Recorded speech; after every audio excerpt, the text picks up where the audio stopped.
Education Eklavya में आपका स्वागत है। आज हम पढ़ेंगे constitutional value and fundamental duty का सेकंड यूनिट संवैधानिक मूल्य। ठीक है, उसमें हम पढ़ेंगे अधिकारों के बारे में, ठीक है, और न्याय के बारे में, जिसमें सामाजिक न्याय, आर्थिक न्याय, राजनीतिक न्याय क्या होता है। ठीक है, स्वतंत्रता पढ़ेंगे। स्वतंत्रता में हम विचार, अभिव्यक्ति, विश्वास, धर्म और उपासना को देखेंगे। ठीक है, और तीसरे क्वेश्चन में बनता है समानता, जिसमें कानून के समक्ष समानता और कानून का समान अनुप्रयोग में पढ़ेंगे हम। ठीक, और लास्ट बनता है बंधुत्व, प्रतिष्ठा और एकता और अखंडता। ठीक है ना। एक क्वेश्चन इसमें एडिशनल बनता है संवैधानिक मूल्य, इस सेकंड यूनिट में ही का ही नाम है संवैधानिक मूल्य, लेकिन ये कभी कभी एग्जामिनर पूछ लेता है कि भारतीय संविधान में संवैधानिक मूल्य क्या रहे हैं। ठीक है, उस पर क्वेश्चन पूछ लेता है, तो ये भी हम इसी वीडियो में डिस्कस करेंगे। इस वीडियो में सेकंड यूनिट पूरी तरह कंप्लीट हो जाएगी। ठीक है ना, वीडियो में लास्ट तक बने रहें, आप पूरा वीडियो देखेंगे तो आपका एग्जाम अच्छा जाएगा। ठीक है, आइए पहले क्वेश्चन पे चर्चा करते हैं। अधिकार। अधिकार ये प्रत्येक है। ठीक है, ये प्रत्येक लिखा हुआ है, ये प्रतीक लिख गया है।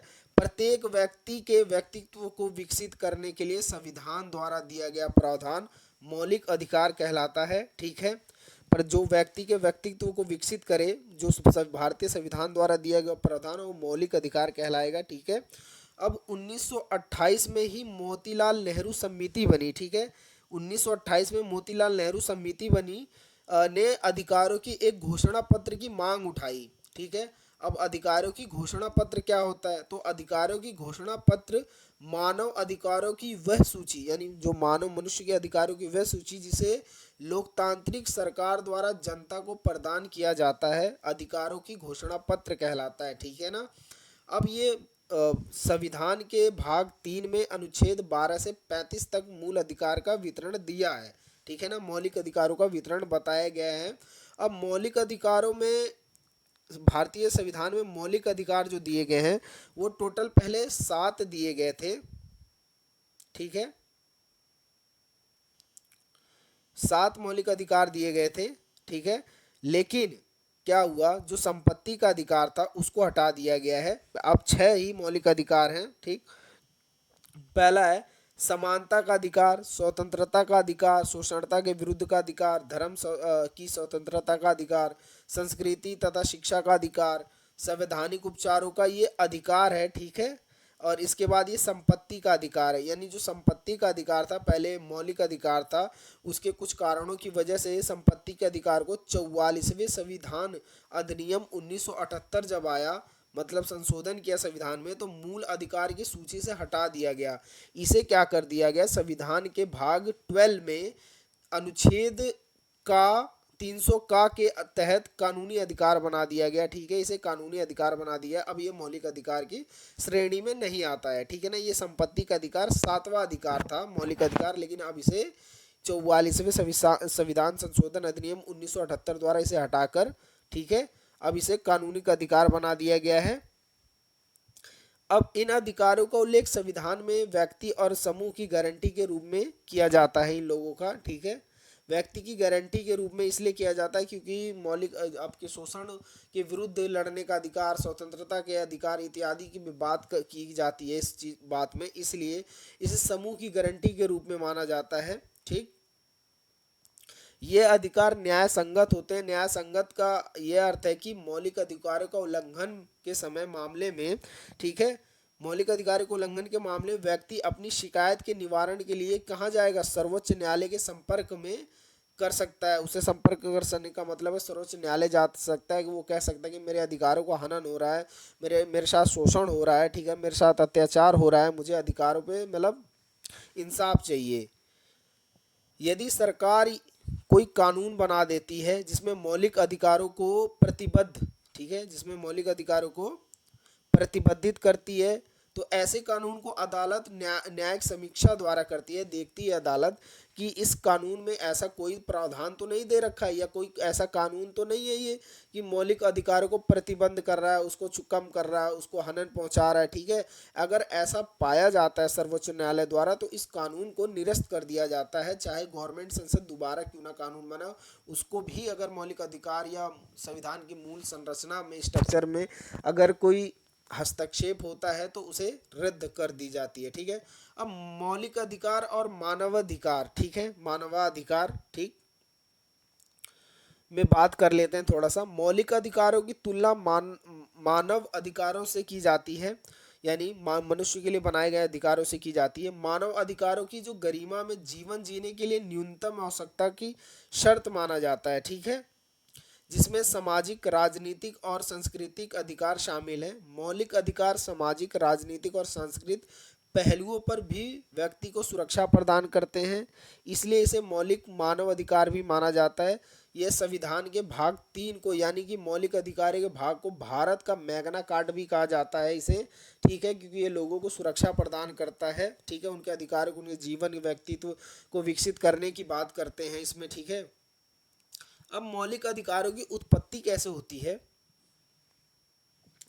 मौलिक अधिकारों की उत्पत्ति में भारत में जो मौलिक अधिकारों की प्रेरणा इंग्लैंड के बिल ऑफ राइट, यानी जो इंग्लैंड का बिल ऑफ राइट है, और संयुक्त राज्य अमेरिका और मानव अधिकारों की फ्रांसीसी घोषणा से ली गई है। ठीक है ना, जो मानव अधिकार की फ्रांसीसी क्रांति या घोषणा थी ना, उससे लिया गया है। ठीक है, अपना मौलिक अधिकार एनी बेसेंट, ठीक है, एनी बेसेंट द्वारा तैयार किए गए भारत के जो राष्ट्रीय मंडल विधेयक में से 7 मौलिक अधिकारों की मांग की गई, जिसमें स्वतंत्रता, अंतरकरण, स्वतंत्र अभिव्यक्ति, सभा की स्वतंत्रता, धर्म, जाति, लिंग या मूल स्थान आदि के आधार पर विभेद को निषेध करना शामिल किया गया।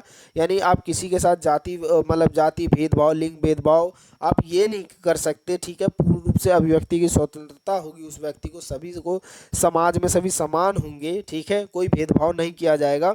उसके बाद 1928 में क्या हुआ, यानी 1928 में नेहरू ने कमीशन में भारत में राजनीतिक दलों का प्रतिनिधित्व शामिल थे। ठीक है, अब मोतीलाल नेहरू की अध्यक्षता में भारत के लिए एक संवैधानिक सुधार प्रस्ताव रखा गया। उन्होंने भारत के डोमिनियन दर्जा की मांग के साथ ही वैश्विक मताधिकार, ये वैश्विक लिख गया, वैश्विक मताधिकार है, मताधिकार सुधार का प्रस्ताव रखा है। उन्होंने भारत के डोमिनियन दर्ज की मांग के साथ ही वैश्विक मताधिकार आधार पर चुनाव की मांग की। उन्होंने मांगों में कुछ अधिकारों की गारंटी भी शामिल की जिन्हें मौलिक माना गया और जो कि सरकार की शक्ति को सीमित कर देता है कि गवर्नमेंट चाहेगी तो संवैधानिक संशोधन में नहीं, मतलब अधिकारों में संशोधन नहीं कर सकती। ठीक है, ये संवैधानिक संशोधन में बहुत से मिनर्वा मिल्स मामले में, केशवानंद भारती मामले में, ऐसे बहुत से मामले आए हैं जो मैंने फर्स्ट यूनिट में आपको पढ़ाया है। उसमें मौलिक अधिकारों, अगर मौलिक अधिकारों का आप क्वेश्चन बड़ा करना चाहते हैं तो फर्स्ट वीडियो में ही जब मैंने थोड़ा बहुत कहीं संविधान की मूल संरचना जब पढ़ाई थी आपको, तो उसमें मौलिक अधिकारों के स्ट्रक्चर के बारे में बता रखा है। ठीक है ना, उसको ऐड करके आप अपना क्वेश्चन आंसर बड़ा कर सकते हैं। ठीक, उसके बाद 1931 में कांग्रेस ने प्रसिद्ध कराची अधिवेशन में नागरिक अधिकारों की रक्षा के लिए स्वर्ण को प्रतिबद्ध करते हुए प्रस्ताव पारित किया कि उन्होंने अस्पृश्यता और दस्त को समाप्त करने की दस्त यानी दास्ता को समाप्त करने के लिए भी इसे प्रतिबद्ध कर दिया कि अब दास्ता और अस्पृश्यता को समाप्त कर दिया जाए 1931 में। अब 1944 से 45 स्प्रू समिति है, एक बड़ी सप्रू समिति आई एक ने मौलिक अधिकारों की मांग का समर्थन किया कि यह एक गैर पश्चातपूर्ण समिति थी, मतलब गैर पश्चातपूर्ण समिति थी जिसमें बुद्धिजीवी शामिल थे। इसके अध्यक्ष तेज बहादुर सब्र प्रभु थे। जब भारत में संविधान के निर्माण की और उन्होंने लगा तो संविधान निर्माताओं ने मौलिक अधिकारों के विचार को महत्व दिया। ठीक है, जब मतलब कॉन्स्टिट्यूशन असेंबली में कॉन्स्टिट्यूशन लिखा जा रहा था, राइटिंग की जा रही थी, तब वहाँ पे जो संविधान निर्माता ने मौलिक अधिकारों के लिए विचार को महत्व दिया। और संविधान निर्माण के समय मौलिक अधिकारों की समिति का जो अध्यक्ष थे वो सरदार वल्लभ भाई पटेल थे। ठीक है, और अल्पसंख्यक अधिकारों की उप समिति के अध्यक्ष आचार्य कृपलानी थे। ठीक, अब आता है अगला क्वेश्चन, ये इंपॉर्टेंट क्वेश्चन है। ठीक है, न्याय में कौन, सामाजिक न्याय, राजनीतिक न्याय क्या होता है और आर्थिक न्याय क्या होता है। ठीक है, उसके बारे में पढ़ेंगे। अब एग्जामिनर ये भी ऐसे पूछता है क्वेश्चन, भारतीय संविधान की प्रस्तावना में दिए गए न्याय शब्द का या न्याय की विवेचना कीजिए, बताइए उसके बारे में, सामाजिक आर्थिक न्याय में, ठीक है, क्या महत्वपूर्ण भूमिका निभा रहा है न्याय, ठीक है। यानी भारतीय संविधान में दिए गए प्रस्तावना में, ये न्याय शब्द प्रस्तावना, हम भारत के लोग संपूर्ण भारत में समृद्ध न्याय अवस्था ऐसे बनाए, एक प्रस्तावना थी कि जो मैंने फर्स्ट यूनिट में आपको बकायदा पढ़ के बताई है, ठीक है। उसी में से न्याय में न्याय को हम पढ़ेंगे, ठीक है। प्रस्तावना के एक वर्ड से उठाएंगे न्याय, न्याय को पढ़ेंगे जिसमें सामाजिक और राजनीतिक आर्थिक है, ठीक है। न्याय, इन तीनों न्याय पे बात करेंगे। इंट्रोडक्शन देख लो, ठीक।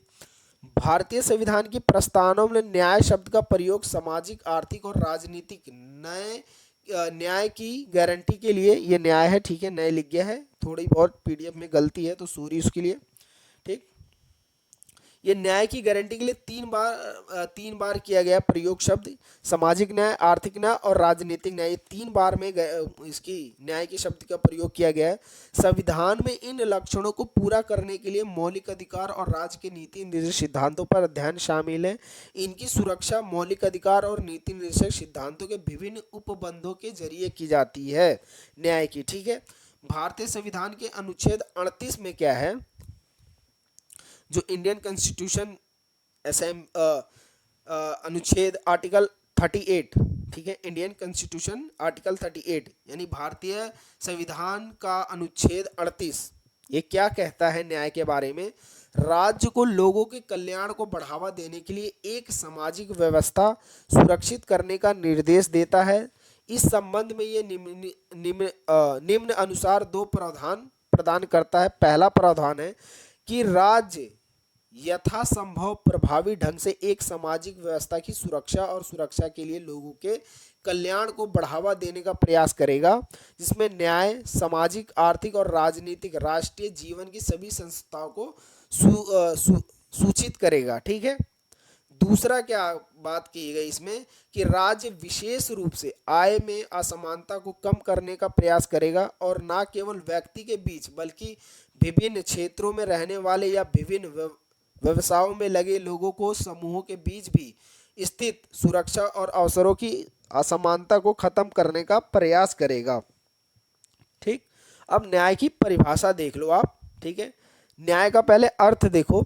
न्याय शब्द भाषा के शब्द किस अंग्रेजी भाषा के शब्द जस्टिस का हिंदी अनुवाद है, ठीक है, रूपांतरण नहीं, हिंदी अनुवाद है। अंग्रेजी भाषा के शब्द लैटिन भाषा के जस से बना है, जिसका अर्थ है उस भाषा में बधा या संयोजन है। शब्द उपयुक्ति, ठीक है ना, व्याप्ति के आधार पर न्याय का अर्थ क्या होता है, संयोजित करना या बांधना। इस दृष्टि से न्याय वह व्यवस्था है जो व्यक्तियों को एक दूसरे से जोड़ती है, ठीक।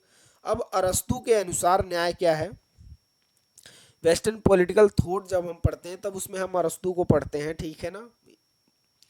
प्रत्येक व्यक्ति को समाज के सदस्य के रूप में उसका उचित भाग प्रदान करना ही न्याय है। यानी प्रत्येक व्यक्ति को जो समाज है के सदस्य के रूप में उसका उचित भाग प्रदान करना ही न्याय है, ठीक है। ये सामाजिक न्याय की बात कर दिया इन्होंने, ठीक है।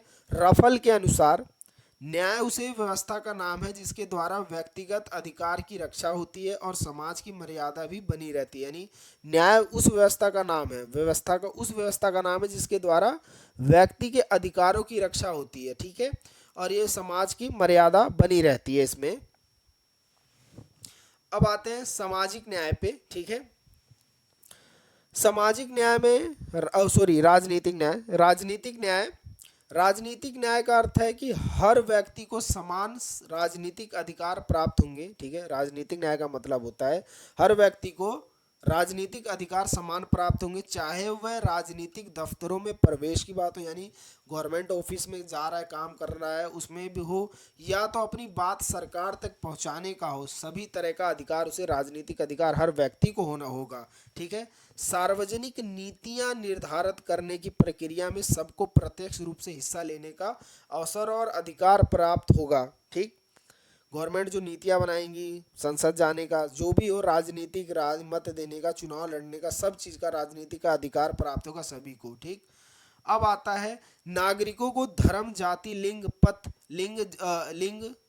धर्म, जाति, वर्ग, पथ, लिंग, स्थान, जन्म स्थान या सामाजिक प्रतिष्ठा के आधार पर भेदभाव के डर के बिना मतदान करने के लिए स्वतंत्र होना चाहिए। बिल्कुल सभी पात्र मतदाताओं और सार्वजनिक पद के उम्मीदवारों को समान अवसर दिए जाने चाहिए। ठीक है। प्रजातांत्रिक व्यवस्था के साथ साथ राजनीतिक नई की प्राप्ति कुछ अन्य साधन है। वैश्विक लिख गया है वही, ये वैश्विक है। ठीक है। मताधिकार सभी व्यक्तियों के लिए विचार, भाषण, सम्मेलन, संगठन आदि, नागरिकों की स्वतंत्रता, प्रेस की स्वतंत्रता, न्यायपालिका की स्वतंत्रता, बिना किसी भेदभाव के सभी व्यक्तियों के सार्वजनिक पद प्राप्त करने की आदि की स्वतंत्रता होती है। ठीक है। राजनीतिक अधिकार मिलने चाहिए। राजनीतिक न्याय की धारणा में ये बात नहीं थे कि राजनीति में कोई कुलीन वर्ग या विशेषाधिकार प्राप्त नहीं होगा, यानी किसी को वर्चस्व या राजनीतिक पावर पूरी तरह प्राप्त नहीं होगा, सभी के लिए सभी अधिकार होंगे। ठीक है। सामाजिक न्याय। ठीक है। सामाजिक न्याय का अर्थ है हर व्यक्ति के पास जाति, रंग, धर्म, लिंग के आधार पर बिना भेदभाव के समान व्यवहार किया जाएगा। ठीक है। सामाजिक न्याय में सभी के लिए, चाहे वो किसी जाति का हो, धर्म का हो, भेष का हो, भूषा का हो, जहाँ जैसे मर्जी का हो। ठीक है ना। अगर वो भारत में रहता है, भारत से बाहर भी रहता है, या बाहर विदेशी भी है, अधिकार तो विदेशों के लिए भी है, वो सभी समान होंगे। ठीक है। इसका मतलब है समाज में किसी वर्ग विशेष के लिए विशेषाधिकार की अनुपस्थिति और अनुसूचित जाति, जनजाति तथा अन्य पिछड़े वर्ग, महिलाओं की स्थिति में सुधार लाना है। ठीक है। सामाजिक न्याय में नागरिक टू नागरिक के बीच में सामाजिक स्थिति के आधार पर किसी प्रकार का भेदभाव ना माना जाए और प्रत्येक व्यक्ति को आत्म विकास की ओर अवसर प्रदान हो उस लोगों को। ठीक है। सामाजिक न्याय की धारणा में ये बात नहीं थे कि अच्छे जीवन के लिए व्यक्ति को आवश्यक परिस्थितियां प्रदान होनी चाहिए, बिल्कुल प्रदान हो, पूरी स्वतंत्रता हो उसकी, सभी अवसर समान मिले उसे। ठीक है। अपनी योग्यता के अनुसार अच्छे जीवन के लिए व्यक्ति को आवश्यक परिस्थितियां प्रदान होनी चाहिए। इस संदर्भ में समाज की राजनीतिक सत्ता ये आशा की जाती है कि वह अपनी विधायी तथा प्रशासनिक कार्यक्रमों द्वारा ऐसे समाज की स्थापना करे जो सामान्य पर आधारित हो। वर्तमान समय में सामाजिक न्याय का विचार बहुत ही अधिक लोकप्रिय रहा है। एक ऐसे न्यायपूर्ण समाज की स्थापना से है जिसका सामाजिक आर्थिक विषमताएं न्यूनतम हो, समाज समवेशी हो और संसाधनों का वितरण सर्वमान्य स्वीकृति पर आधारित हो सभी का। ठीक है।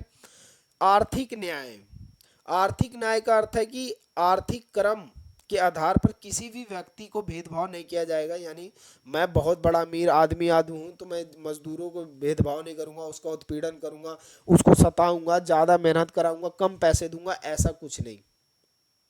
अगर वो जितना काम कर रहा है उसको उस हिसाब से गवर्नमेंट जो सैलरी इन्वाइट कर रही है उसके हिसाब से उसको न्यूनतम मजदूरी मिलनी चाहिए। ठीक है।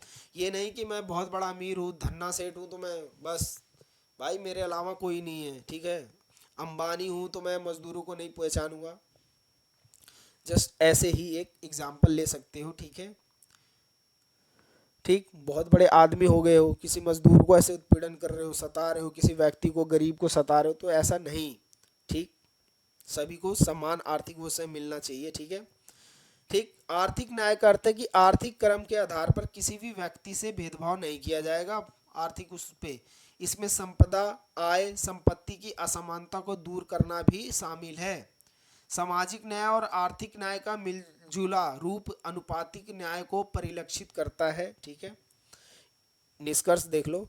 उपरोक्त सामग्री से हमें यह निष्कर्ष निकलता है कि न्याय अपने व्यापक शब्दों में वह अवधारणा है जो लोगों को वह मिलता है जिसके वो हकदार हैं, जिसमें योग्य क्या है उसकी व्याख्या कई क्षेत्रों और दृष्टिकोण से प्रभावित होती है, जैसे कि नैतिकता का अवधारणा, नैतिक तर्कसंगत सोच, कानून, धर्म, समानता, निष्पक्षता आधारित संहिता और राष्ट्रीय कानूनों को मानव अधिकार कानून द्वारा भूमि उपयोग और श्रम विवादों जैसे सामान्य ज्ञान के न्याय मुद्दों को संबोधित करने के लिए स्थानीय सरकार को सशक्त बनाया जाता है। ठीक है। यही क्वेश्चन कह रहा था मैं, एग्जामिनर एक एडिशनल अलग से पूछ लेता है, भारत में संवैधानिक मूल्य से आप क्या समझते हैं, ठीक है, यही क्वेश्चन, ठीक। भारत संविधान के आधारभूत मूल्य या दर्शन में भारत को प्रभुत्व संपन्न समाजवादी पंथ निरपेक्ष लोकतांत्रिक आर्थिक राजनीतिक न्याय स्वतंत्रता समानता व्यक्ति की गरिमा राष्ट्र की एकता और अखंडता सुनिश्चित करने के लिए बंधुता को बढ़ावा दिया गया है, ठीक है ना। बंधुत्व का मतलब भाईचारा को बढ़ावा दिया गया है। भारत के संवैधानिक मूल में स्वतंत्रता, ठीक है। स्वतंत्रता एक एक अवस्था को स्थापित करती है जिसमें मनुष्य का पूर्ण विकास हो सकता है, ठीक है, विकास हो सकता है। भारतीय संविधान में सब नागरिकों को समान रूप से स्वतंत्रता दी गई है। प्रत्येक नागरिक को भाषण देने की स्वतंत्रता है, विचार प्रकट करने की स्वतंत्रता है, बिना हथियार शांतिपूर्ण इकट्ठा होने की स्वतंत्रता, किसी भी समस्या पर विचार प्रकट करने की स्वतंत्रता, संस्था या संगठन बनाने की स्वतंत्रता, संपत्ति अर्जित करने की स्वतंत्रता दी गई। इन स्वतंत्रता का वर्णन मौलिक अधिकारों में किया गया है। इस संसद का कानून या राष्ट्रपति का आदेश या अध्यादेश, ठीक है, इनका उल्लंघन नहीं कर सकता। कब तक नहीं कर सकता? जब तक आप दूसरे व्यक्ति के स्वतंत्रता पर बाधा नहीं डालते, हस्तक्षेप नहीं करते। मान लो मैं पूर्ण रूप से स्वतंत्रता इस्तेमाल कर रहा हूँ, लेकिन मेरी जो स्वतंत्रता मैं इस्तेमाल कर रहा हूँ कहीं दूसरे की स्वतंत्रता को हानि तो नहीं पहुंच रही है, ठीक है। जब तक तो आप पूर्ण रूप से स्वतंत्र, जैसे ही आप दूसरे की स्वतंत्रता पर हस्तक्षेप करेंगे।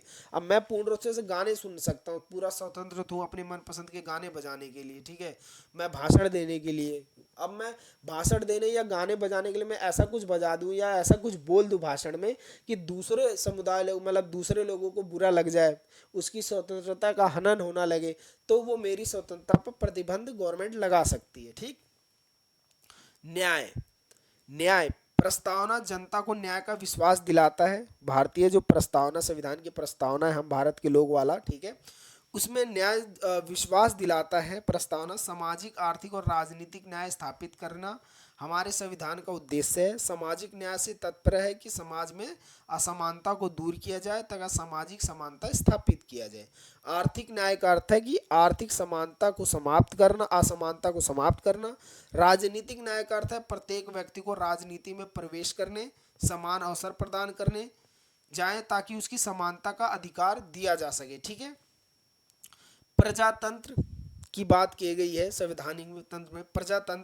प्रजातंत्र स्वतंत्र मत द्वारा चुनाव का निर्णय करती है। इसके लिए बौद्धिक क्षमता, बौद्धिक स्वतंत्रता, पर्याप्त न्याय शक्ति की आवश्यकता है। बौद्धिक क्षमता और बौद्धिक स्वतंत्रता इसलिए क्षमता, दिमाग क्यों होना चाहिए? क्योंकि एक पागल व्यक्ति किसी को ये चुनाव नहीं कर सकता है, ठीक है, ये सोच नहीं सकता, मतलब ये डिसाइड नहीं कर पाता कि कौन किसको चुनाव रखा जाए, ठीक है। इसलिए बौद्धिक क्षमता और बौद्धिक स्वतंत्रता, पर्याप्त निर्णय शक्ति की, निर्णय लेने की जो शक्ति है आवश्यक होती है। ये सब शिक्षा के द्वारा संभव है। प्रजातंत्र में जनता अपनी प्रतिनिधि चुनती है, ठीक है, तथा शासन चलाने की अनुमति देता है। संप्रभुता का है अर्थ, उसका मतलब है कि भारत ना तो किसी देश का पर निर्भर है और ना किसी अन्य देश का डोमेन है, ठीक है, या डोमीन है। इसके ऊपर और कोई शक्ति नहीं है, ठीक है, और यह अपने आंतरिक और बाहरी मामलों का निवारण तथा निर्णय स्वतंत्र रूप से ले सकता है, ठीक है। इंडिया पूर्ण रूप से स्वतंत्र है, अपने निर्णय खुद ही ले सकता है। अब आता है धर्मनिरपेक्ष पंथ निरपेक्ष राज्य शब्द का स्पष्ट रूप से संविधान में उल्लेख नहीं किया गया है तथा इसमें कोई संदेह नहीं है पंथ निरपेक्ष शब्द का, ठीक है। राज्य शब्द का स्पष्ट रूप से इसमें मतलब इस संविधान में बताया नहीं गया है कि संविधान के निर्माता ऐसे राज्य की स्थापना करना चाहते थे कि संविधान में अनुच्छेद 25 से 28 धार्मिक स्वतंत्रता का अधिकार जोड़े गए, ठीक है। भारतीय संविधान में पंथ निरपेक्षता की सभी धारणा विद्यमान है। हमारे देश में सभी धर्म समान है और उन्हें सरकार का समान अवसर प्राप्त है, ठीक है। गणतंत्र, अब गणतंत्र में प्रस्तावना में गणतंत्र शब्द का प्रयोग इस विषय पर प्रकाश डालता है कि दो प्रकार की लोकतांत्रिक व्यवस्था एक वंशागत लोकतंत्र, वंशागत का मतलब होता है दादा से परदादा परदादा से दादा, दादा से बेटा, बेटे से पोता, वंश वंश वाली चलती है, ठीक है ना लोकतंत्र। और तथा लोकतांत्रिक गणतंत्र में भारतीय संविधान के अंतर्गत मौलिक गणतंत्र लोकतांत्रिक गणतंत्र को अपनाया। अब गणतंत्र में राज्य प्रमुख हमेशा प्रत्यक्ष अप्रत्यक्ष रूप से एक निश्चित समय के लिए चुन कर आते हैं। अब आता है समता, ठीक है। भारतीय संविधान की जो प्रस्तावना हर नागरिक को स्थिति और अवसर की समानता प्राप्त करती है, जिसका अभिप्राय है कि समाज के किसी भी वर्ग के लिए जो विशेषाधिकार दिए गए हैं, अनुपस्थिति के बिना किसी भेदभाव के हर व्यक्ति को समान अवसर प्रदान का उपलब्ध कीजिए, ठीक है। बंधुत्व, बंधुत्व का अर्थ है भाईचारे की भावना। प्रस्तावना के अनुसार बंधुत्व में दो बातों को सुनिश्चित करना होगा। पहला व्यक्ति की सम्मान और दूसरा देश की अखंडता, एकता और अखंडता, ठीक है। अब निष्कर्ष के रूप में आप लिख सकते हैं भारतीय संविधान एक आदर्श संविधान है। इसमें नागरिकों के हितों के ऐसे ही सभी प्रावधान दिए गए हैं जिनके उनके हितों की रक्षा, उनकी स्वतंत्रता, समानता सुनिश्चित हो और उनका विकास और प्रगति के अवसर मिले, ठीक है। अगला है स्वतंत्रता, ठीक। स्वतंत्रता क्या है?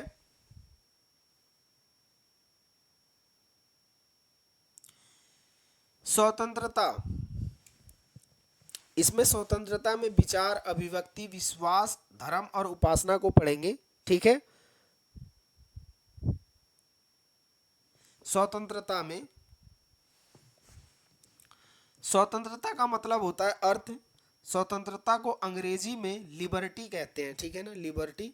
इसकी उत्पत्ति कैसे हुई? लैटिन भाषा के शब्द लीबर से हुआ, जिसका अर्थ है बंधनों का अभाव, अर्थात मनुष्य की इच्छा और कार्य पर किसी प्रकार का रुकावट या मर्यादा ना होना पूर्ण रूप से स्वतंत्रता कहलाता है, ठीक है ना। भारतीय संविधान में स्वतंत्रता के अधिकार को अनुच्छेद 19 से 22 के अंतर्गत रखा गया है, ठीक है। स्वतंत्रता को, स्वतंत्रता है, इसी में विचार भी आ जाता है किसी अनुच्छेद में, अभिव्यक्ति की ये विचार और अभिव्यक्ति, वाक और अभिव्यक्ति अनुच्छेद 19(1) में आ जाता है। विश्वास, धर्म और उपासना आगे नीचे हम पढ़ेंगे, ठीक है, उन अनुच्छेदों के बारे में, ठीक है ना। ये ऐसा मत समझना कि स्वतंत्रता लिख दिया तो विचार, अभिव्यक्ति, स्वतंत्र इन पे क्वेश्चन पे नहीं, एक ही बार बनता है। स्वतंत्रता पर भारतीय संविधान में दिए गए स्वतंत्रता के विचार पे बताइए, ठीक है। स्वतंत्रता पे जो अनुच्छेद दिए हैं उस पे बताइए, या स्वतंत्रता पर से आप क्या समझते हैं, ठीक है। ऐसे क्वेश्चन पेपर में दे रखे हैं, आप देख लेना, ठीक है ना। ये विचार, अभिव्यक्ति, विश्वास, धर्म, ये उपासना नहीं नहीं नहीं, ये अलग से नहीं पूछता, इसी के साथ ज्वाइन करके ही आपको बताना होता है, अलग से कुछ नहीं, ठीक है। भारत संविधान में, ठीक है, अनुच्छेद 19(1), अब ये थोड़े से अनुच्छेद आपको याद रखने पड़ेंगे। अनुच्छेद 19(1) में नागरिकों को वाक और अभिव्यक्ति की स्वतंत्रता का अधिकार देता है। यह शांतिपूर्ण ढंग से इकट्ठा होने के लिए, संघों या संगठनों के लिए, भारत पूरे क्षेत्र में स्वतंत्र रूप से घूमने फिरने के लिए, किसी भी व्यापार या कारोबार करने के लिए अधिकार प्रदान करता है, ठीक है। अनुच्छेद 20 के अनुसार, ठीक है, अनुच्छेद 20 के अनुसार, यह अनुच्छेद 20 के अनुसार है, आपराधिक कानून को पूर्वव्यापी प्रभाव से लागू नहीं किया जा सकता है।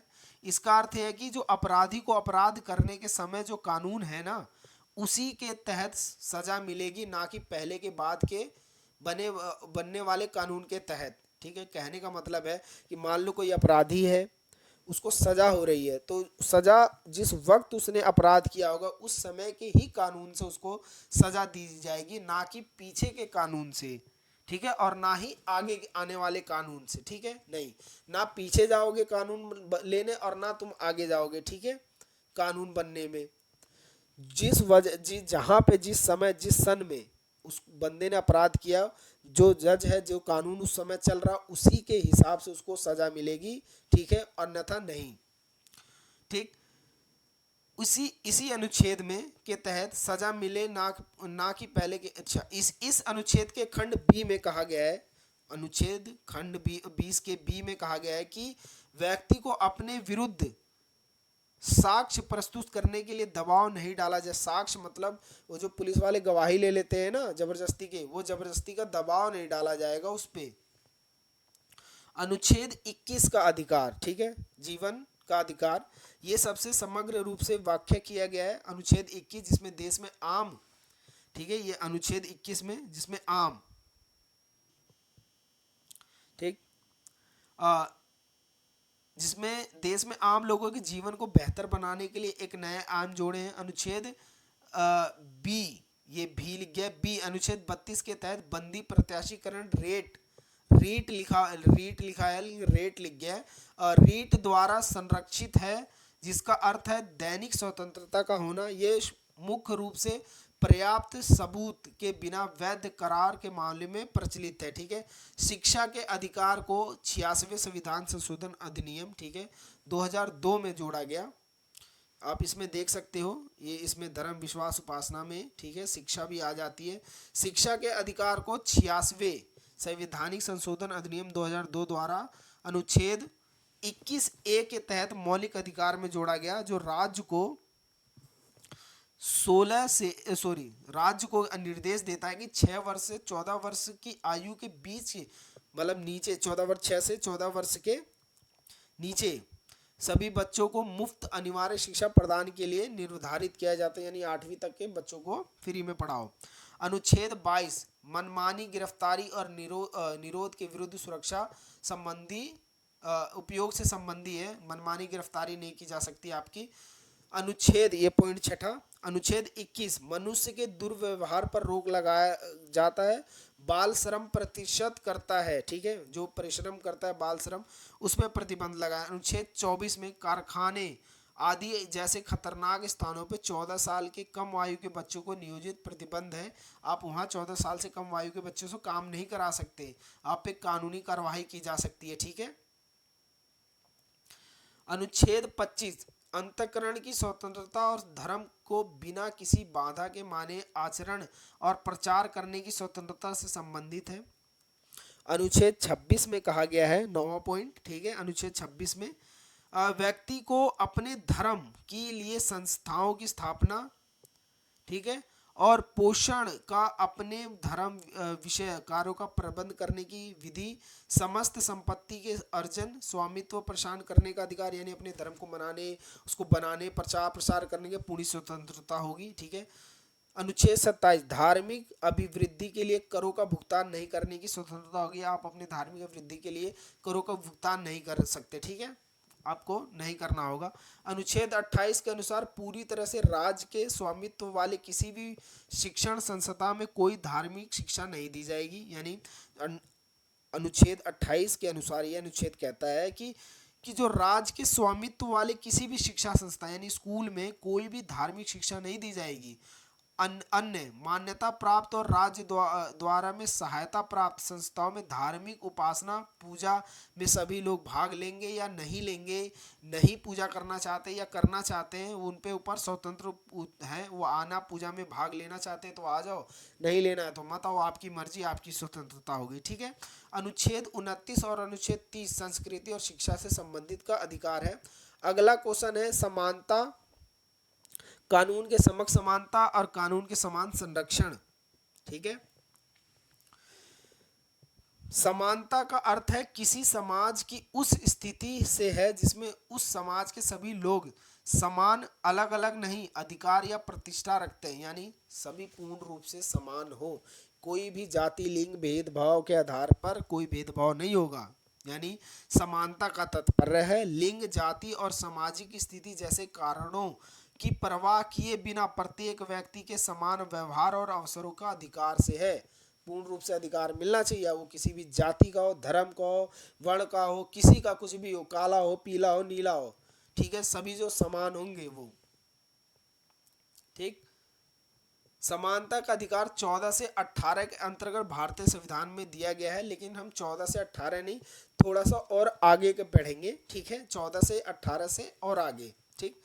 समानता का अधिकार कानून के समक्ष समानता और कानून का समान अनुप्रयोग, इस अनुच्छेद में एक समान समाज बनाने के लिए सार्वभौमिक रूप से स्वीकृत मानकों को अपनाकर व्यापक रूप से समानता के मुद्दों को सम्मिलित करते हैं। ठीक है, इन लोगों को बताते हैं ये लोग। अनुच्छेद 14 क्या कहता है? अनुच्छेद 14 के समक्ष समानता और कानून के समक्ष संरक्षण से संबंधित है। ठीक है, आगे है ना नाम, कानून के समक्ष समानता और कानून के समान संरक्षण से संबंधित है अनुच्छेद 14। कानून के समक्ष समानता का अर्थ है किसी भी व्यक्ति को देश के कानून के संबंध में कोई विशेष अधिकार प्राप्त नहीं होगा, सभी के लिए कानून समाप्त होगा, किसी की दादागिरी नहीं होगी। ठीक है, सभी के लिए एक समान कानून है। भारत संघ बनाम, ये पहला केस था, भारत संघ बनाम चरणजीत लाल चौधरी 1950 विवाद में भारत के सर्वोच्च न्यायालय ने अनुच्छेद 14 की उपयोग की व्याख्या की थी और उसमें बताया था 4 पॉइंट सर्वोच्च न्यायालय ने कि जो समान सुरक्षा से हमारा अर्थ है समान स्थितियों में समान सुरक्षा। दूसरा है राज्य विधि उद्देश्यों के लिए यथोचित वर्गीकरण कर सकता है। ठीक, विधान तर्क संगत की धारणा द्वारा समर्थित है। कानून का विरोध करने वाले पर सबूत का भार होता है। ठीक, कानून के समान संरक्षण का अर्थ है कानून द्वारा समान परिस्थितियों में व्यवहार की समानता, यानी और यह अलग अलग परिस्थितियों में अंतर की अनुभूति देता है। उदाहरण के लिए पुरुषों और महिलाओं के बीच असमान परिस्थितियों के कारण ही भारत में महिलाओं को एक कानून के अधिनियम के अंतर्गत अनुकूल परिस्थितियों में रखा जाता है। ठीक, अनुच्छेद 15 क्या कहता है कि धर्म, जाति, लिंग या जन्म स्थान पर भेदभाव को रोको। 16, अनुच्छेद 16, लोक नियोजन के विषय में अवसर की समानता प्रदान कीजिए अपनी योग्यता के अनुसार। अनुच्छेद 17, भारत में प्रचलित अस्पृश्यता को समाप्त किए, छुआछूत को समाप्त करो। अनुच्छेद 18, राज्य द्वारा नागरिकों के समान और व्यवहार के युग को ओर ले जाने वाले सभी प्रकार की गतिविधियों को समाप्त कर दो। ठीक, अब अगला क्वेश्चन आता है बंधुत्व, ये लास्ट क्वेश्चन है आपका। ठीक, बंधुत्व, बंधुत्व प्रतिष्ठा, एकता और अखंडता। ठीक, इसमें आता है बंधुत्व, इसका अर्थ होता है, बंधुत्व का अर्थ होता है भाईचारा की भावना। अब भाईचारे की भावना कैसे है उस पे बात करेंगे हम। संविधान एकल नागरिकता के एक तंत्र के माध्यम से भाईचारे की भावना को प्रोत्साहित करता है। मौलिक कर्तव्य भी कहते हैं कि यह हर भारतीय नागरिक का कर्तव्य होगा कि धार्मिक, भाषण, क्षेत्रीय अथवा वर्ग विभेदता से ऊपर उठकर सौहार्द से और आपसी भाईचारे की भावना को प्रोत्साहित करे। ठीक है, आपसी भाईचारे की भावना, एकता, प्रेम, व्यवहार को बढ़ावा दे। ठीक है, ताकि आप राष्ट्र व नेशनैलिटी अपने देश के प्रति रहें। ठीक है, प्रस्तावना कहती है, प्रस्तावना कौन? भारतीय संविधान में दिया गया प्रस्तावना, क्या? हम भारत के लोग वाला। ठीक, प्रस्तावना कहती है कि बंधुत्व में 2 बातों को सुनिश्चित करना होगा। पहली बात यह होगी कि व्यक्ति का सम्मान किया जाएगा। ठीक है, सभी व्यक्ति का सम्मान किया जाएगा। दूसरा, देश की एकता और अखंडता को बनाए रखो और उसका सम्मान करो। अखंडता शब्द को 42वें संविधान संशोधन अधिनियम 1976 द्वारा प्रस्ताव में जोड़ा गया, यानी जो अखंडता शब्द आया वो 42वें संविधान संशोधन अधिनियम 1976 के द्वारा प्रस्ताव में जोड़ा गया। ठीक, संविधान सभा की प्रारूप समिति का एक सदस्य, ठीक है, जो संविधान समिति के प्रारूप समिति के एक सदस्य थे के.एम. मुंशी के अनुसार वो कहते हैं व्यक्ति के गौरव का अर्थ यह है कि संविधान न केवल वास्तविक रूप में भलाई तथा लोकतांत्रिक तंत्र की मौजूदगी सुरक्षित करता है बल्कि यह भी मानता है कि हर व्यक्तित्व पवित्र है। ठीक है, सभी व्यक्ति का व्यक्तित्व पवित्र है, सभी को भाईचारे की भावना के साथ रहना चाहिए, बंधुत्व की भाईचारे की भावना के साथ रहना चाहिए। ठीक है, इस पर किसी व्यक्ति के गौरव को सुरक्षित करने वाले मौलिक अधिकार और नीति निष्ठ तत्व के कुछ प्रावधान बोल देते हैं। इसके अलावा मौलिक कर्तव्य में कहा गया है कि भारत के हर नागरिक की ये जिम्मेदारी होगी कि महिलाओं को गौरव को ठेस पहुंचाने वाली किसी भी हरकत का त्याग करें और भारत की संप्रभुता, एकता, अखंडता की रक्षा करें। ठीक है। देश की एकता और अखंडता पद में राष्ट्रीय अखंडता के दोनों मनोवैज्ञानिक और सीमाएं आयात शामिल होते हैं इसमें। ठीक है।